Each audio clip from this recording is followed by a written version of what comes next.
Overwatch is a 5v5 hero shooter. Now, who am I fooling? Yeah, you watching this video will have most definitely heard about Overwatch 2, developed by Activision Blizzard. Now, people have not been too excited about this. I mean, when most of the marketing for the game seems to feature gameplay that looked identical to Overwatch 1, maps that were in Overwatch 1, characters that were in Overwatch 1, it came to no one's surprise that the game is just Overwatch 1 with a title change. And still they managed to build hype and sell this game. What a world we live in.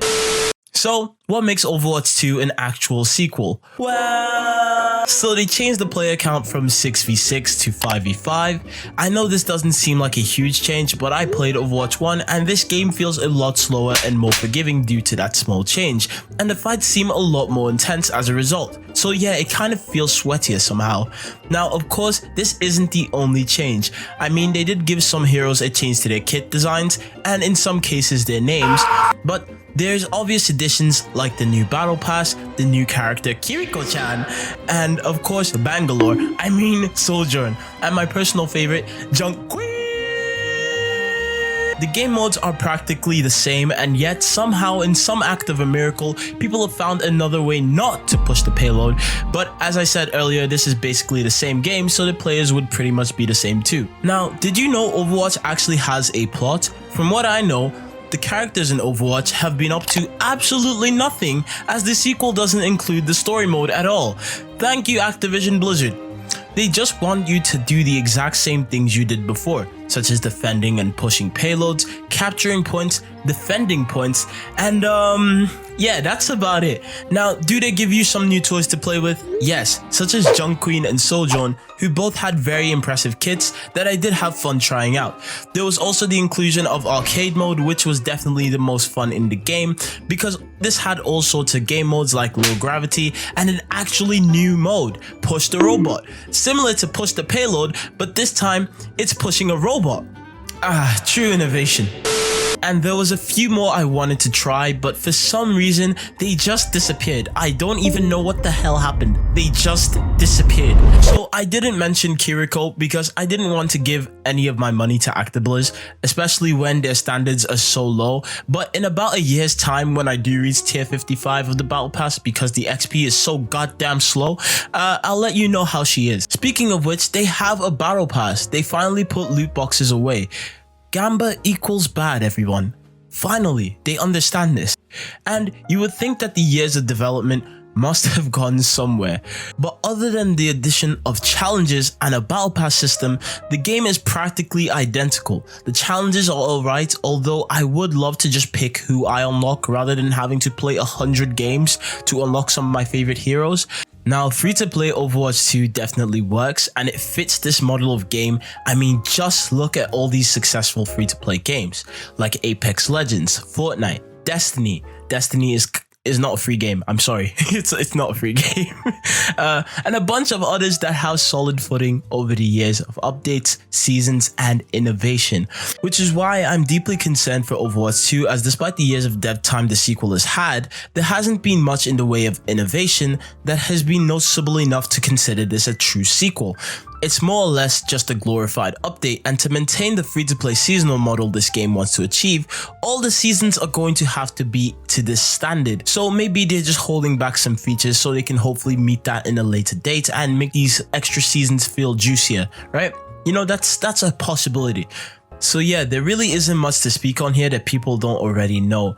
I mean, there's the same 3 game modes that no one still seems to understand. Play of the game is still a damn lie most of the time, and most players still think they can solo mercy push a full team and pop off. So yeah, it's Overwatch. Now here's what I liked and here's what I didn't like. Okay, we're at that part of the video now.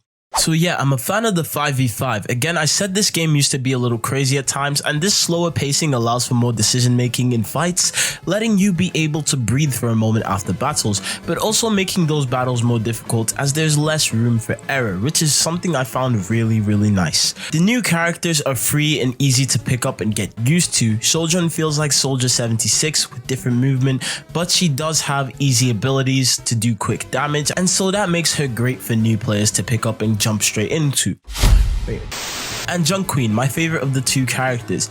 feels really well thought out. I don't think there's another character in this game that causes bleed damage, so she has a really unique thing going on for her as well, and she has this like cool throwing knife that you can get used to if you practice enough, but I was shit with it.